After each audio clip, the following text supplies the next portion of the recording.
and welcome to Hello Sunday Morning's next webinar in our series of webinars generously funded by Bupa Foundation Australia. My name is Dr. Hannah McRae. I'm a clinical psychologist and head of digital programs here at Hello Sunday Morning. And we're really excited to have you here on today's webinar. Before we get started, I would just like to take a moment to acknowledge the traditional custodians of the lands that we're all meeting on and dialing in from today. I'm based in Sydney, so I'm on Gadigal land, and I'd just like to pay my respects to elders past and present.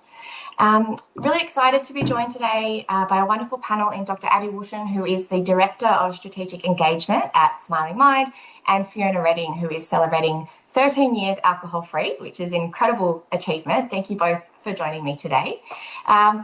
We are talking about mind, mood, and alcohol and how all of that is connected. And it's a really important conversation because the science tells us that not only is there a strong connection, that it goes both ways as well. So what we know is that people do drink to cope with, stress, low mood, anxiety, everything that kind of happens in life. But we also know that people that drink at those levels might be doing so that actually worsens their mental health. We actually see that in our Daybreak community. On average, about 75% of our members report high to very high psychological distress and symptoms of anxiety and depression. So clearly a very important conversation to have. As we move through today's webinar, there is a Q&A button at the bottom of your Zoom window. So please feel free to submit any questions. We will have some time to go through that at the end. There'll also be some opportunities to share your own experiences and reflections as well.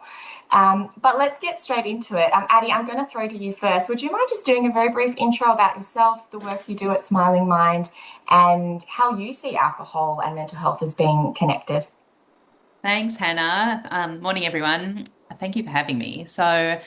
As Hannah said, my name's Dr. Addie Wootton. I'm a clinical psych by background, but I left clinical practice about 10 years ago and joined Smiling Mind, a not-for-profit focused on supporting people to take a positive and proactive approach to their mental health.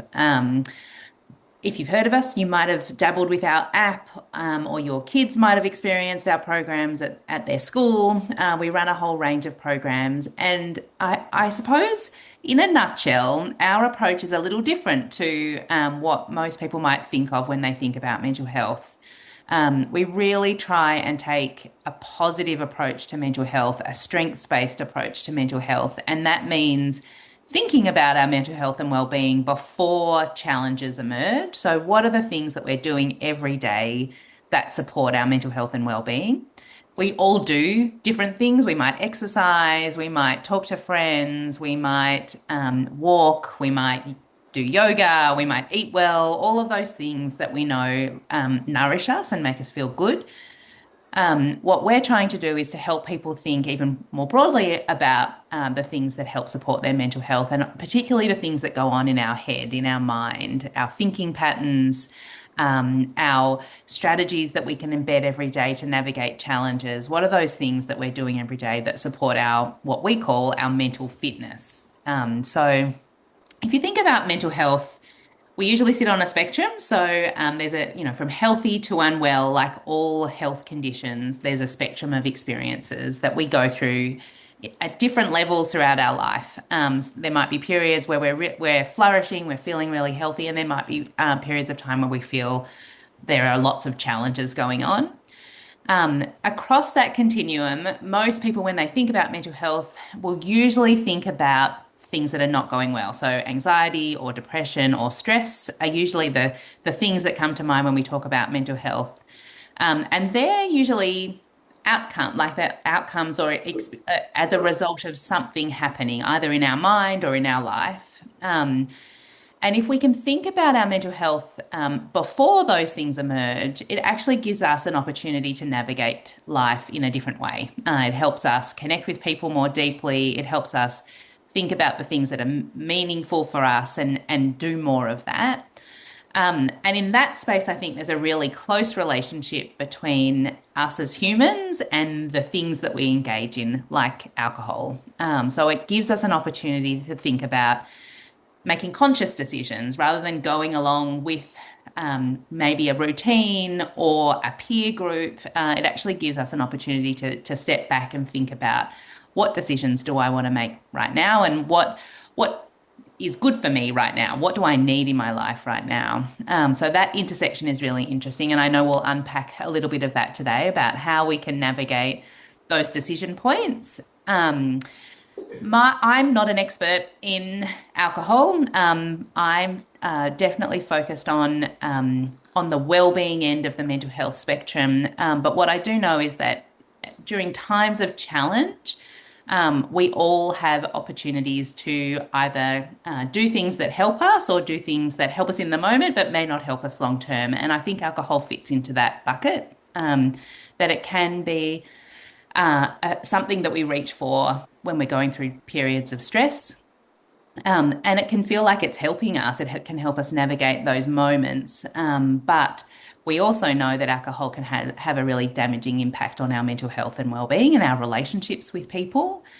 So knowing our boundaries is really important. Knowing when too much is too much and how to reduce that is really important. I think Fiona will talk really personally to that experience as well. And it's also so alcohol, I think, like you said, Hannah, has a bi-directional impact on our mental health and well-being. We can be drawn to drinking too much when we're going through challenging times. And we can also see the impacts of drinking too much in terms of poor sleep, disconnection from those really important relationships that we have, and those things that protect our mental health and well-being. It can impact on our thinking and our thought patterns.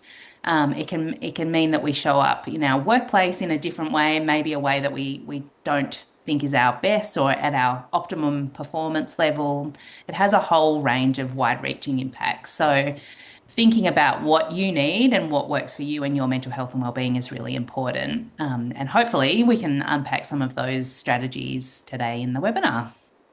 Absolutely. Thank you so much, Addie. And yes, we'll definitely be coming back to you for some tips and tools and what some of those strategies are. I'd love to also hear from audience members as well. Please feel free to pop down into the Q&A box how you think mental health and your mood might be related to your drinking. I'd love to hear some of your experiences. But Fiona, I'd also really like to hear from you. Would you like to just quickly introduce yourself and share with us a little bit about your journey and how was drinking connected to your mood or your mental health?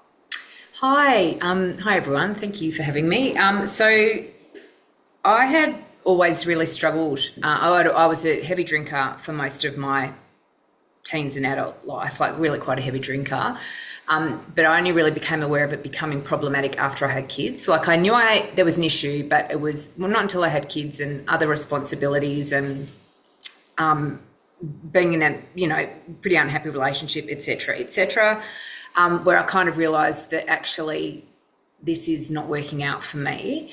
And I was drinking to cope with life, but then hating myself at 3:00 in the morning, and then the next day not being able to not wanting to get out of bed for a crying kid, and that was making me feel even worse. So it was just kind of this cycle of feeling bad, drinking, feeling even worse because of the drinking, feeling, on and on it went.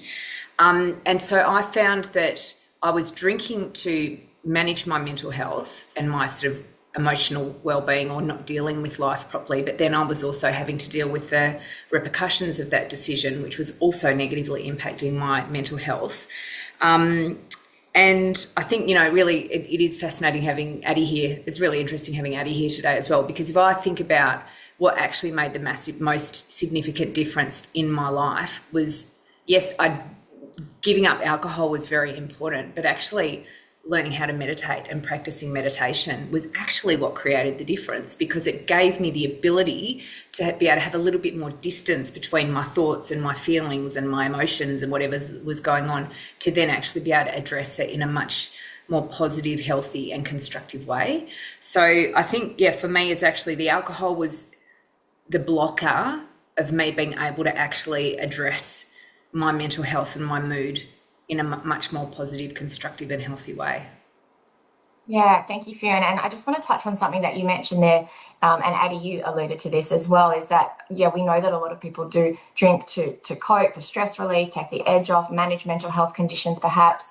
And we do see a lot of people using this term anxiety now as well, where they sort of reach for the drink to manage or to cope, and then actually kind of end up feeling worse off. You've got this combination of, hangover symptoms, but then also feeling even more anxious or more stressed or more overwhelmed after drinking. And the science does back this up as well. We know that alcohol can make us feel better at first, but then as it leaves our system, our body rebounds a little bit, and you do end up feeling maybe more dysregulated, more overwhelmed, more stressed, and essentially kind of worse off than maybe what you were hoping for. We also see in our Daybreak community, we also see a lot of people saying that when they do make a change to their drinking, their mood might take a little bit of a hit then as well. And so I just want to talk a bit about that, because I just want to really normalize and set some realistic expectations for people that, the first few days it's really normal and common to feel a bit overwhelmed, maybe a bit irritable. Some people also say they feel flat and unmotivated. And again, the science is telling us that's just our bodies adjusting to the changing levels of alcohol.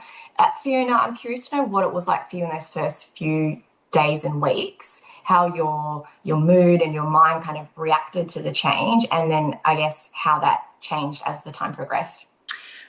So initially, I think it was really just white knuckling and just literally breathing through that time, and allowing myself to feel like, you talk about anxiety. I used to call it the fear, and I'd have horrific panic attacks where I would think I was literally going to die, and I don't think I've really experienced a panic attack since I stopped drinking, because my body is kind of regulated. But I think definitely accepting, like, there's all of these toxins that have just been completely trapped in your body. I mean, you've probably got far more idea of the kind of physiological, studies behind that.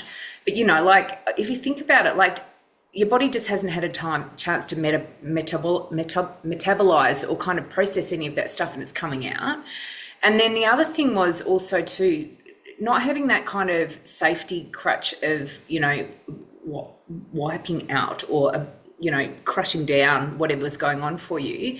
You have to face all of those thoughts and feelings and stuff that you hadn't had to deal with while you were drinking. So I think there was a multi level of all of that. But and I will rave about Hello Sunday Morning till the cows come home. Eternal gratitude for Hello Sunday Morning, because actually what I found incredibly helpful during those first few days was actually logging in and talking to other people about what was going on for them, and going, this is completely normal. It's okay that I'm crying, or I'm, just feel like flat, or just, I can't see any point to going on because this is all just too overwhelming and too much. Just to being able to go, this is completely normal and it will pass and I will feel better. But at the same time, as you've got these flat things and all these other stuff going on, you're also starting to notice changes as well. Like, your eyes are brighter and you've got more energy and stuff. So it's just kind of living in this world where there's two really extreme versions of you kind of going on, and being okay with that this is just the messy middle that I have to get through, and it will get better. So not kind of just accepting that, okay, I'm going to feel really flat and really low. What can I do to just nurture and nourish myself through this time, and not give myself a hard time about it? Yeah, absolutely. Which is a beautiful segue into the question I have for you, Addie, is that if we know it can be a challenging time and it can be a little bit up and down, what can people do to make sure that they are looking after themselves in that initial phase, in that initial period? Yeah, I think what you just spoke about, Fiona, is so important. It's like, how do you go into this with your eyes open and being as prepared as you possibly can be? So, like you talked about, there's a physiological change that happens when we start to reduce our alcohol intake. Then there's also the mental changes that happen, and there's also the social elements as well that might change as well. So you might actually decide you have to be away from a certain group of friends or a peer group that you usually have a drink with, maybe just for a period of time while you get into the right balance. So thinking about those different elements is really important. And how do you give yourself the support that you need around those different elements. So maybe if you are expecting that your body will actually go through a physiological change, and it might be a period where you have disrupted sleep, or you feel a bit nauseous, or you need certain types of food, like have a think about what that is for you and how you can help support yourself with that. Or like bring in a friend and get them to cook for you, or do something that will help nourish you. Um, from a mental perspective, I think that can sometimes be the one that is hard to prepare for, because you might find that your mind goes to thinking about things that, like you said, Fiona, you haven't thought about for a long time, or you've been pushing aside. So knowing who do you have in your network that you could call if something happens and you really need to talk to somebody, even if it's in the middle of the night, who are those couple of people that you could have ready to take a call and have a chat with you if you need to, knowing that there's crisis lines if you need to, if you get to that point where you really do need to talk to someone and you don't have anyone you can call.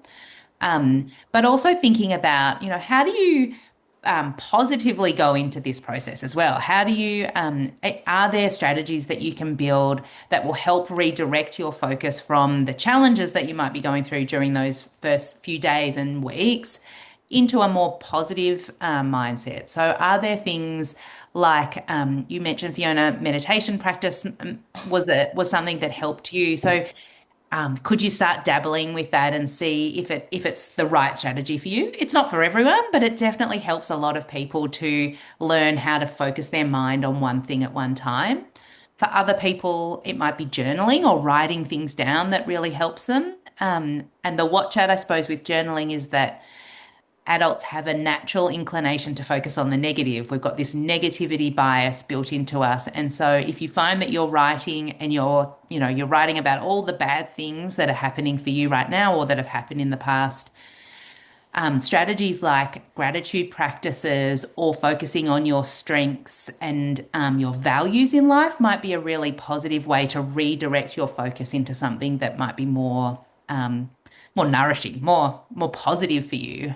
So I don't know if you've got any thoughts about gratitude, but sometimes when we're going through challenging things, it's hard to remember what those things are, what the good things are. And they can even be the small things. So they could be things like, I'm really grateful to have a roof over my head or a hot cup of coffee in my hand. I'm grateful that the sun came up this morning and I got to go for a walk. Or like, they can be really small things, but they can also be big things, like I'm grateful for my family, or I'm grateful for my couple of best friends that are here with me. But I think being aware that the mind will naturally focus on the negative, and we have to actively divert its attention into something that's more supportive for us when we're going through a challenge is really important.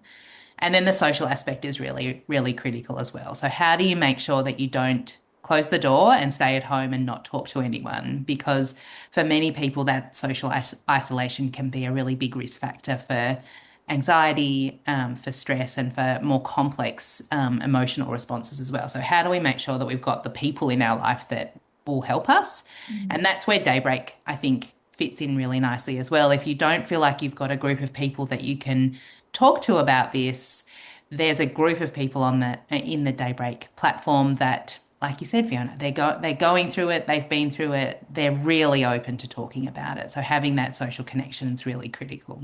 Well, one of the things, if I can just quickly jump in there, Addie, to add to that, is that I think also too, and Hannah, you sort of mentioned this as well, it's really okay to know that there is an extremely high likelihood that your friendship and your social groups are going to change. And because a lot of the time we connect with people through shared interests, right? And if drinking is a thing for you, then there's going to be probably alcohol involved in every time you catch up together for that shared interest. Like, I used to think everybody drank. It was a complete revelation to me that there is so many people in the world who really don't drink at all. Like, it was just everybody I spent time with drank. But I do think, I really can't reinforce enough the Daybreak or the Hello Sunday Morning aspect of that, because you are connecting with other people who are at the exact same point that you are, going through the exact same experience. there's so much you don't have to explain, just even being in that connected group of people. Whereas I think when you're outside in the world trying to explain to people what you're doing and they're saying, like, why aren't you drinking? And it's like, where do I even start with that? So for me, my response was where I actually got to, which was super helpful, was actually it just wasn't working out for me anymore. And that level of honesty, actually, people just backed off right away then. They didn't say, oh, go on, have another drink, because I'd been so straight up saying it was not working for me. But that also created the opportunity to then have conversations with people that were really honest as well. And they'd say that they had a problem, or their mum had a problem, or their partner had a problem, and then we could have a conversation and I could direct them. So I was finding that just by being honest and really sticking to that, in my conversations with people, it naturally filtered people out anyway. So, I think it's just accepting when you make a decision like you're going to, reassess your relationship with alcohol. It's going to affect every relationship everywhere that you've got with everything, and alcohol is just one point for that tends to be the trigger point for the conversation or the decision. Yeah.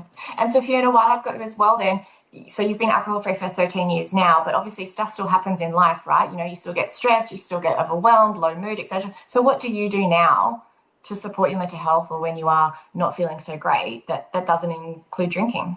There are so many things. And I think, I often think I was really lucky because my pain had become so great. There was actually no other decision that I could make to stop. And I'd tried so many times over the years, and, life had just kind of backed me into a corner. It was like, I really cannot go that way anymore. And so I kind of threw everything at it at the time. Like, I listened to stuff when I couldn't sleep at night. I'd be listening to things on YouTube. I was finding out about mindfulness and personal development and all of those things. Like, I used this time and space that I had to kind of help become a better person.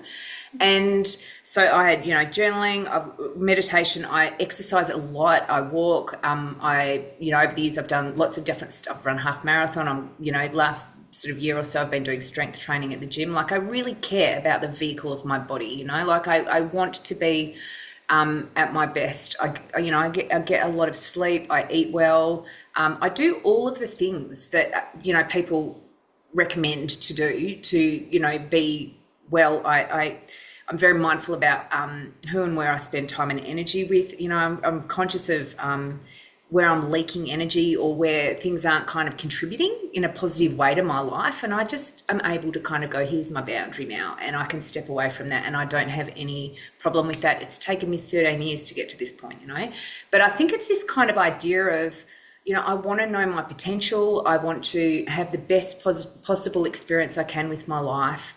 I want to be a good role model for my kids. I want to do interesting work. I want to have interesting experiences. I want to be healthy into my older age, I just see Glenn's put a message in the chat, how did you deal with the temptation to go back to drinking when you felt like you were getting better? Well, luckily I had a lot of experiences or examples in the past where I had licked this, I've got this, I've done it. Both times I was pregnant with my kids, I didn't really drink, and I'm like, oh, I've done it. And then before I know it, I'm back drinking even more than I was before all of that. So I think being able to just go, really caring about the Fiona of tomorrow, and knowing that I know I can give myself all the excuses, all the reasons, everything. I'm just going to have one, whatever. I know where this is going to end up.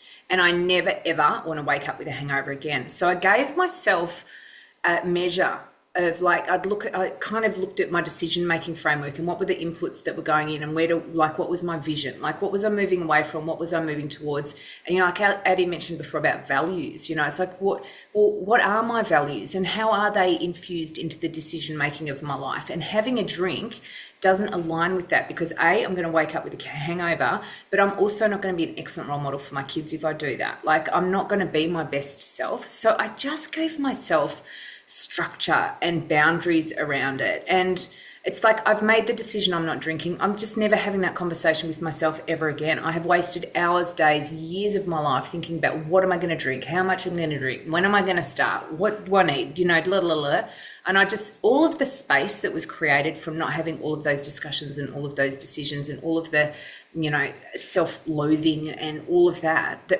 the energy and the space that created and freed up, very quickly I was able to say to myself, I'm never going back there. So it's like you have to just be very honest with yourself and have a constant dialogue with yourself about what's actually going on and all the improvements, like Addie was saying, all the gratitude and all the things that I was focusing on about feeling better. It was like this whole other world opened up to me. And it was like, I honestly felt like I'd rubbed the genie bottle, you know, and like, I'm like, why would I go back? And then I'd see people would be out drinking or whatever, or they would be somewhere and they're spitting on me while they're talking because they're so pissed. And I mean, it wasn't from a place of judgment or anything like that. I was just like, oh, that was me. That was me for all those years. I don't want to be that person anymore. So making a decision about like, who do I want to be? How do I want to show up in the world? How do I want to show up in my life? What are my values? What is important to me? And then being able to go, well, where does drinking fit into that? Where does being hungover fit into that? I'm like, it doesn't. So I'm not saying it was easy, but it was easier being so resolute in my decision making. Yeah, you can't be airy fairy about it. You're either in or you're not. Like there isn't. It's like you can't be halfway pregnant. You're either pregnant or you're not pregnant. It's a similar thing.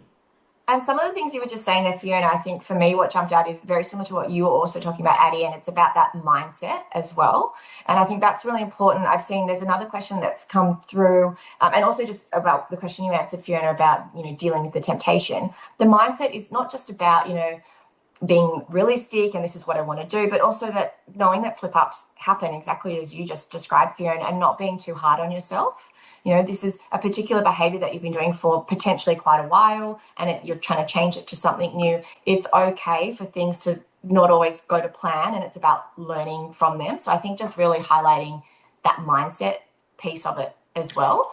But just really quickly to jump in on that. So I have been alcohol free for 13 years, but I can tell you I probably spent a long time before that trying to moderate, trying to cut back, trying to do this, trying to do that. So by the time I hit that time of actual quitting, I was just, there was no further avenues for me to go down. I'm like, none of the ways I've tried to work before have worked. So it's not like that was I just decided one day to quit and then I quit. It was like, it was this perfect storm had happened for me. And it was like there was no alternative except I could not go that way anymore. Yeah. And just on that note, actually, there's another question here about whether, what if I don't want to stop drinking altogether? And that's a really, really common question.